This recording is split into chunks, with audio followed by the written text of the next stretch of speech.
keep in touch with their network. Do you keep in touch with those folks you were just thinking about as we reflected? Do you keep in touch with them regularly? Okay, so we want to make sure that we're sustaining those relationships, right? And how many of you, and I just asked you to reflect, how many of you thought of professional circles, professional connections? Okay, how many of you thought of personal connections? Do you feel like personal and professional can mix? I was thinking of a situation this morning on the way here. I'm an avid concert goer, love to go to concerts. This weekend, last Friday, it led me to the Newton Performing Arts Center in Newton, North Carolina. Has anyone ever heard of Newton, North Carolina before? One person. All right. Conover, yes. In Conover, right there beside Conover. And went to the Newton Performing Arts Center. It's as small as it sounds. There's like one restaurant that you can really eat at that's pretty popular. And I've only been down there a couple times, but I went to the restaurant, I was eating my dinner, I didn't have any friends with me this time, I went alone, and I sat beside a couple, or they actually sat beside me, and started talking to them, John and Linda. And John and Linda live probably about 45 minutes away over toward Lake Norman. I learned that Linda is retired, but she was in commercial real estate in Charlotte before she retired, had a great career in commercial real estate. So I started thinking, and I also learned that John and Linda are also going to the concert I'm going to as well. So we're chatting it up, we're talking a lot. But I also thought, well, Linda probably has a pretty good network in the Charlotte area, despite being retired, right? She still probably keeps some of those connections.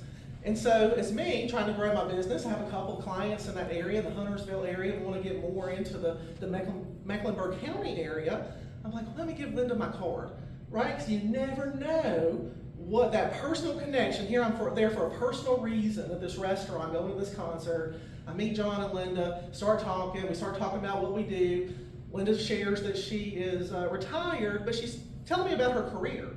And I'm like, well, Linda still may have some of those contacts, so let me at least leave that card with her, right?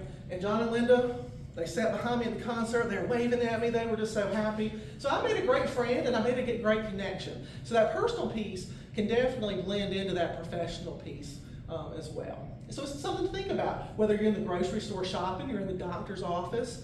You never know who you run into, who you're sitting there with, who you just start a conversation with, and you don't know where that can lead. So use that power of connection to think about from a personal sense, but also a professional sense of how that person may know of a job that's open, or maybe they're the HR manager at a company, right? So they may be able to help, say, hey, come on down here and put in this application, or go online, fill out, make sure you upload your resume. They may be able to give you that advice, and you just never know. It could be right around the corner. So we're talking about that power of networking, and really the place to begin is why. Why do you want to network? What are you hoping to get from it?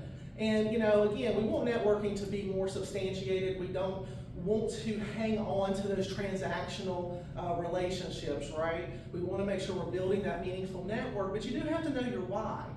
I in the past was a member of a HR group here in Greensboro called HERMAG, the HR Management Association of Greensboro.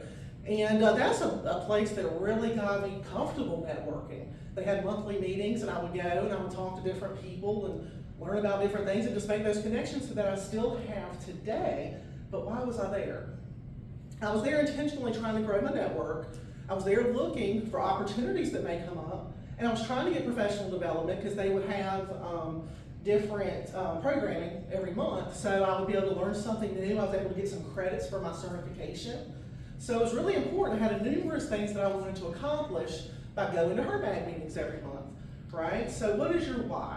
Think about why you're interacting, why you're talking to other people, what do you want to get out of it, and again, what can you offer as well? Because it's about the value add. At the end of the day, it's about the value add.